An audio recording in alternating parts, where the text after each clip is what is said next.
لوري موچيني وسمنافوك إني وسمنافوك إلا كان دي رزما ليتو من دمون فوق سلام دين ناتشو بيالاچو بت ሁሉ ነገር ሰላም ነው አሽን አንድ ያላችሁ ሞኝላችኋለሁ ቢሰች ስትጉንዱሉ ወራችሁ ላይክ እና ሼር ያደረጋችሁ ሐሳቦቻችሁ ለብዙዎች አቆፍሉ ለዚህን ኮልቢ አመሰግናችኋለሁ ሐሳቡ ሲሞቻችሁ 3000 ላይክ እንድትገጩኝ በትቱና አጎብዛችኋለሁ ዛሬ ሚዛናሽን ይዘላችሁ መጣነው ሶበር ዜና ለወሬም የማይመች የኢራንና የአሜሪካ ጉዳይ ነው እንግዲህ በትራንትናው ዕለት ከመሸ 3 ሰዓት ላይ 4 ሰዓት ላይ ይዤላችሁ በመጣው ዜና መሰረት የኢራንና የአሜሪካ ተደራዳሪዎች ወደ ሀገራቸው ከተመለሱ በኋላ ለሀገራቸው ሚዲያዎች በሰጡት መግለጫ ኢራኖቹን በጣም ተስፋ ሰጪ ጥሩ ውጤት ያለው ድርድር አድርገናል ብለው ተመልሰው ነበር የአሜሪካኖቹም ተደራዳሪዎች ለጋዜጠኞች በሰጡት መግለጫ ጥሩ ውጤት እና ለውጥ ፕሮግረስ ያለው የድርድር ሂደት አድርገናል ቀጣውን ደግሞ እየተገናኘን በጥሩ ሁኔታ እናስኬዳለን የሚል መግለጫ ሰጥተው ነበር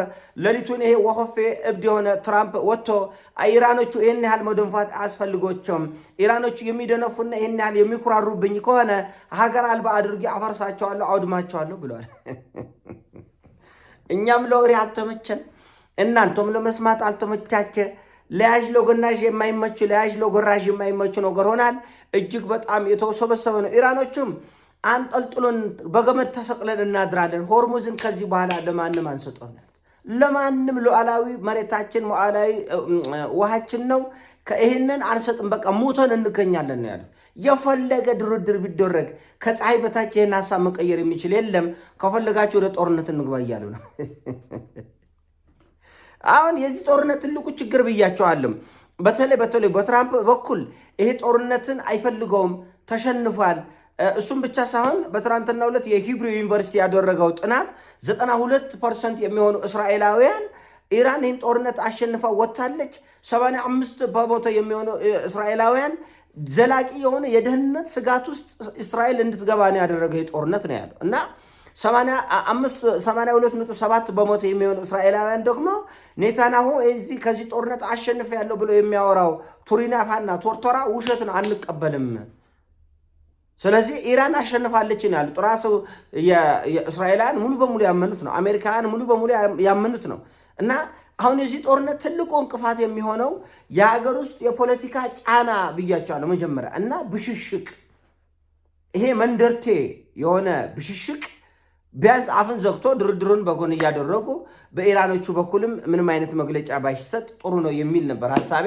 ነገር ግን መነሻ አሜሪካኖቹ ስለሆኑ ለአሜሪካኖቹ መልስ ለመስጠት ሲወጡ ኢራኖቹ ብሽሽቁ ይቀጥላል ማለት ነው እና ኢራኖቹ ማሸነፋቸው ይታወቃል ነገር ግን ያሸነፉበትን መንገድ ተደጋጋሚ በተናገሩ ቁጥር በኢራንም ማነው በአሜሪካም በእስራኤልም ያሉ ፖለቲከኞች ጫና ውስጥ ስለሚገቡ ድርድሩን ለማፍረስና ወደ ጦርነት ለማኮብኮብ ይገደዳሉ አሁን በዚህ ጦርነት ዴሞክራቶቹ ትራምፕን ሲቃወሙ ነበር ለምን ይሄን ጦርነት ገባህ ብለው ሰውየው ደግሞ ልክ ነው እዚህ ጦርነት መግባቴ ውርደትና ሽንፈት ይዞ መጥቷል ስለዚህ በጊዜ ላቁም ብሎ ሲያቆም ዴሞክራቶቹ እንዴት ታቆማለህ ማለት ደግሞ ጀመሩ እንኳን ሪፐብሊካኖቹ ዴሞክራቶቹ ጭምር እንደምታውቁት ይሄ ጦርነት ትራምፕ እንዳይቀጥል በተደጋጋሚ በኮንግረስ በሚደረገው ምርጫ 100% የሚሆኑ ዴሞክራቶች ትራምፕ ጦርነቱን ሊያስቀጥል የሚችለውን ስልጣን ይሄ ቬቶ ፓወር ነው ምንድነው የጦርነት ጊዜ ዋር ሪዞሉሽን ፓወር የሚባል እና ያን ዋር ፓወር ሪዞሉሽን እንዳያገኝ በተደጋጋሚ 100% ዴሞክራቶች ይከላከሉ ነበር አሁን ደግሞ መልሰው ለምን እንደዚህ ያለ እፍረት ይዘብን መጣ ጦርነቱን እንዴት በዚህ ሰዓት ያቆማል ብለው ደግሞ እንደገና እየጮሁ ነው ያሉት እንኳን ሪፐብሊካኖቹ ዴሞክራቶቹ ጭምርና ይሄ የሽንፈትን መራር ሽንፈትን ላለመቀበል የሚደረገው ጥረት በጣም አደገኛ ችግር ይዞ ይመጣል የሀገር ውስጥ የፖለቲካ ጫና በኔታንያሁም በትራምፕ በኩልም እየገፋ በመምጣቱ ምናልባት የሰላም የድርድር ሂደት በማንኛውም ሰዓት ሊቋረጥ ይችላል ከትራምፕን የምናየው ምልክት እንደዛ ነው ኢራኖችን አገር አልባ አደርጋቸዋለሁ ነው ያለውና ሂደቱ ራሱ የድርድር ሂደቱ ራሱ ላይሳካ የሚችልበት እድል ሰፊ እንደሆነ ያስታውቃል ይሄ ድርድር ላይሳካ እንደሚችል ሂደቱ አካሄዱ መንገድ ራሱ በደንብ ያስታውቃልና ፎቶ እንኳን ለመነሳ ፈቃደኛ አልነበሩም እኮ ትራምፕና የኢራን ተደራዳሪዎች 168 ቆነጃጀት ህፃናትን ሴቶቻችን ልጆቻችንን ከጎደሉ ሰዎች ጋር አንጨባበጥም ያሉ ስለዚህ ለድርድር ለፎቶ እንኳን ይሄን ያህል ግብግብ እያስነሱ ዘላቂ የሆነ ሰላም ይገኛል የሚል ግምት በእኔ በኩል የለም። በጣም አስቸጋሪ ነው። ሂደቱን ስታየው በጣም አስቸጋሪ ነው። ተቀባይነት ያለው አይመስልም። አኳኋናቸው፣ አካሄዳቸው ስታይ በከፍተኛ ሁኔታ እንድትጠራጠር የሚያደርግ ነው። እራሱ በድርድር ሂደት ውስጥ አሜሪካኖቹ የኢራኖችን ንጹህ ገንዘብ ለመስጠት የሚንቀጠቀጡበት መንገድ ስታይ ጦርነቱን ለማቆም ነው እንጂ ዘላቂ የሆነ ሰላምና እድገት ውስጥ ኢራን እንድትገባ ፍላጎት የላቸውም በሁለቱም ሀገሮች በኩል። ነገር ግን የጭንቅ ጭንቅ ሲሆን ብሩን መስጠት አለባቸው። በዚህ ብር ደግሞ ኢራን እንድትለወጥ አይፈልጉም። ተጨነቁ እና ሰሞኑን ብሩ በማን በኩል እንስጥ፣ እንዴት እንስጥ፣ ስንት እያደረግን እየቀናነስን እንስጥ። የራሷ የኢራንን ብር ነው እና የራሷ የኢራንን ብር ሲሰጡ የት ታስገባዋለች የሚለው መንቀጥቀጥ ራሱ ሌላ ትልቅ ችግር ነው። ሌላውን ነገር ተወውና 6 ቢሊዮን አሁን ቅድሚያ ወዲያው ካሽ የሚገባላት 6 ቢሊዮን አለ። 24 ቢሊዮኑ አሁኑን እንዲሰጣት ተብሏል። ቅድሚያ እንደ ቆድ የሚሰጠው 6 ቢሊዮን ኢራን መሳሪያ እንዳትገዛበት በፍርሃት ማለት ነው። ዳቦና ዘይት እንድትገዛ የገዛ ገንዘቧ ነው የጎንዛ ገንዘቧ እና ይሄ ድርድር ውጤት የማግኘቱ እድል ከ175% የጠበበ ነው እና የጨነቀ ዕለት ነው ይሄ ጦርነት ምላችሁ። ከመጀመሪያ እስከ መጨረሻ ድርድሩም ጭንቅ ነው፣ ውጊያውም ጭንቅ ነው። ለአሜሪካኖቹም ጦርነቱ የጭንቅ ነው የሆነው። እንደገና ደግሞ ድርድሩ ደግሞ እየባሰ ምጥ ነው የሆነው። ምጥ ውስጥ ነው የገቡት እና የድርድሩ ሂደት በጣም ከባድ መሆኑን ምልክቱን የምታየው የራሷን የኢራን ገንዘብ ሲሰጡ እንዴት ለመስጠት ቤት በኩል ለመስጠት ኢራን ምን ትገዛበታለች? ማስቲካ ትግዛበት፣ ካልሲ ትግዛበት፣ ጫማ ትግዛበት፣ ዘይት ትግዛበት፣ ዳቦ ትግዛበት የሚለው ውስጥ ጭንቀት ውስጥ ገብቷል እና በእርግጥም ይህ ጦርነት ሲጠናቀቅ ሂዝቦላ ከ1 ቢሊዮን ዶላር በላይ ከኢራን እንደሚያገኝ ግልጽ ነው። ጥሩ የገንዘብ አቅም ይሰጠዋል ሂዝቦላ። እንደገና ደግሞ ጥሩ የሆነ የመሳሪያ ስጦታ ይሰጠዋል። ሂዝቦላ ራሱን በከፍተኛ ሁኔታ ያደራጃል። ኢራኖቹም ራሳቸውን በከፍተኛ ሁኔታ ያደራጃሉ። በእስራኤል በኩል እንኳን ሌላው ቀርቶ የነዳጅ ማዕቀቡ መነሳቱ ብቻውን ኢራን በከፍተኛ ፍጥነት ሰፈር የጠበበውን ማከማቻ ያጣችለትን ነዳጇን በከፍተኛ ፍጥነት ለዓለም ገበያ ታወጣለች። ባለፈ እንደምታውቁት እንግዲህ በቀን 500 ሚሊዮን ዶላር ነው የምትሸጠው ኢራን። ይሄ ማለት ምንድን ነው? በወር ውስጥ ወደ 15 ቢሊዮን ዶላር ታገኛለች ማለት ነው።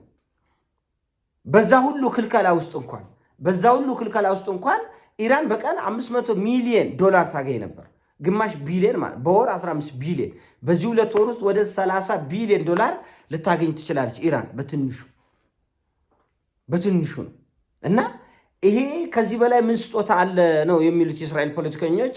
ይህን ሁሉ ቢሊዮን በ2 ወር ውስጥ ኢራን እንድታገኝ ከተደረገ በዚህ ገንዘብ ምን ልትሰራበት እንደምትችል የሚታወቅ ነገር የለም። በዚህ ገንዘብ ኢራን ምን ልትሰራበት እንደምትችል የሚታወቅ ነገር የለም ነው እያላሉት እና ኢራኖቹም እያቅማሙ ነው። ይህን ድርድር ለማፍረስ ኢራኖቹ በጣም እያቅማሙ ነው ያሉት። አሜሪካኖቹም ደግሞ እያቅማሙ ነው ያሉት። አሜሪካኖቹ የሚያቅማሙት ይህን ምንሰጣትን ገንዘብ ኢራን በ5 ዓመት ልዕለ ሀያል ትሆናለች እና ይህን ሁሉ ገንዘብ ሰጥተን ስጦታ አይደለም። በነገራችን ላይ ከ100 ቢሊዮን ዶላር በላይ የኢራን ንጹህ ገንዘብ እና ባለመተማመን በመጠራጠር በጥላቻ ውስጥ የሚደረግ ድርድር ነው። ጦርነቱ ከአቅም በላይ ስለሆነ ብቻ ይሄ ድርድር የተደረገ እንጂ አሜሪካኖቹ በከፍተኛ ጥላቻ በከፍተኛ ብስጭት የሚያደርጉት ድርድር ነው። ኢራኖቹም በከፍተኛ ቁጣ የሚያደርጉት ድርድር ነው። በቃ ሳይወዱ በግድ ነው የሚገቡበት። ሳይወድ በግድ እየቀፈፋቸው ነው ይሄ ድርድር በአሜሪካን በኢራንም በኩል የሚደረገው። በአሜሪካን በኩል ይሄ ዘላቂ የሆነ በጥቁር ማህተም የተመታ ሽንፈት፣ መራር ሽንፈት ተቀብለው የሚገቡበት በመሆኑ ኢራኖቹ ደግሞ ለ40 ዓመት የደከሙበት የኒኩለር መሳሪያ ጉዳይ ሊያከትምለት እንደሆነ ስለሚያውቁ እና በሁለቱም በብስጭት ነው እየመረራቸው ነው ወደዚህ ድርድር የገቡት እና ኢራኖቹ ግን ዘላቂ የሆነ ለኢራን ኢኮኖሚያዊና ፖለቲካዊ ልዕለ ሀያልነት የሚያበቃቸው በጣም ወርቃማ እድል በመሆኑ ይህን ድርድር በዚህ መልኩ ይቀበሉታል። አሜሪካኖቹ ግን በግራም በቀኙ ምንም በጎ ነገር የለውም። በዚህ ድርድር ጦርነቱን ምን ነው ባላስነሳ ነው ባልቀሰቀስ ነው ብለው ከመቆጨት ከመበሳጨት ውጪ ሌላ ምንም የሚያተርፉበት ሁኔታ እንደሌለ የታወቀ ነው እና ይሄ በጣም ውስብስብ ጉዳይ ነው። ኤኒዌይስ ይሄ እኔ ሐሳብ ነው። ሐሳብ ሲሞቻችሁ ላይክ አድርገው ሼር አድርገው። እወዳችኋለሁ። ፒስ